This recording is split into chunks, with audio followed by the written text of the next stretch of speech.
I get into songwriting, I don't hear or see anything else. I mean, that's my total focus is on developing that song. So I believe it's a form of prayer. It's a spiritual experience. My name is Patrick Allen Green, PatrickAlangren. The great thing is I've had a lot of friends that are musicians. It actually was when I was living with two guys that both played in a band that I bought my first guitar. The G go down to E minor.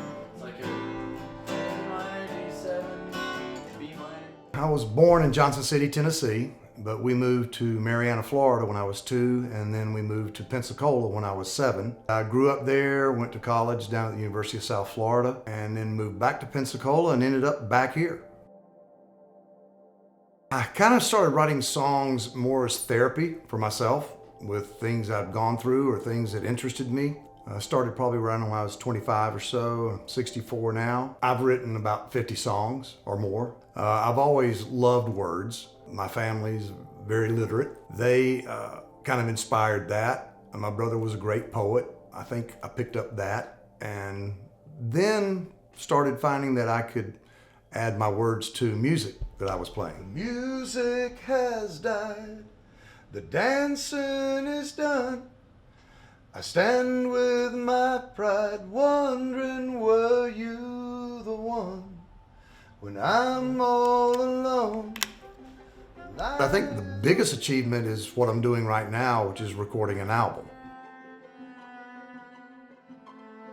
This is the first time I've recorded anything in a studio setting. It's kind of funny too, because I was looking to just record me playing my guitar and singing my songs. I just wanted a history of it, something to leave behind. When I first went in, he said, okay, well, let's get the guitar licks down, and he put a click track on my head, and I'm like, okay, you've really messed me up. I don't know what this is. So I've learned that, you do studio work in compartments.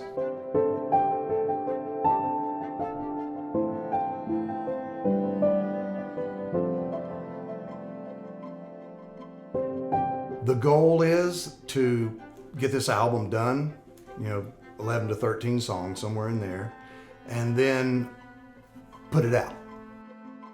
In fact, I go to a songwriting class headed up by Mary Muncie at the Virginia Highlands Community College. We have 2 topics a month that we have to write songs about. So that's kind of that little catalyst that gets you to do something, because then you got to come back the next month and do it in front of the class. So it's really what helps us to kind of come up with better ideas about songs. And some of the topics that have been brought up in the class are songs that I'm actually putting on the album. So at this point, we've worked through the arrangement of the song. We know exactly the length of it, where the choruses and verses and guitar solos, whatever you have, are gonna fall. We know the BPM of the song.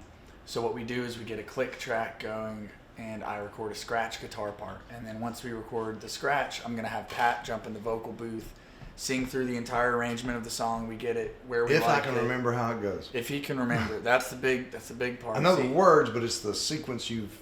Yes. Because I've been doing it since 1980. Did I mention dementia? Did I? 2,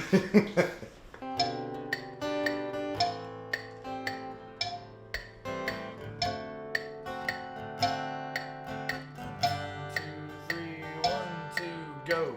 Music has died, the dancing is done. I stand with my pride wondering, were you the one when I'm all alone? I think what people respond to most of any song I've written is the one I wrote for my mother. It's called Without a Halo and Wings, because basically she's an angel, and jokes me up. That's my favorite song, and other people's favorite. And it's just about her and what a wonderful woman she is.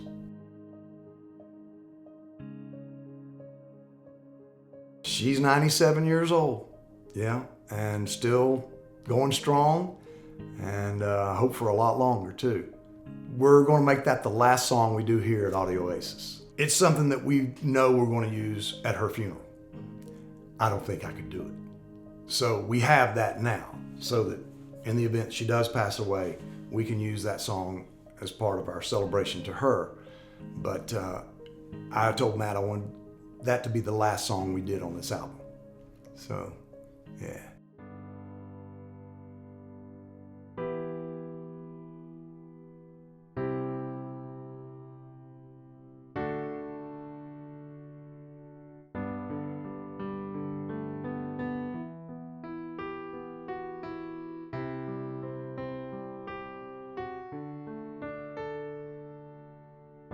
There's a woman, the kind of woman who makes you feel like you're a king. There's a lady, special lady, who brings her love to everything. And when you feel you can't go on, she'll lift you up and make you strong. I wonder how she does these things.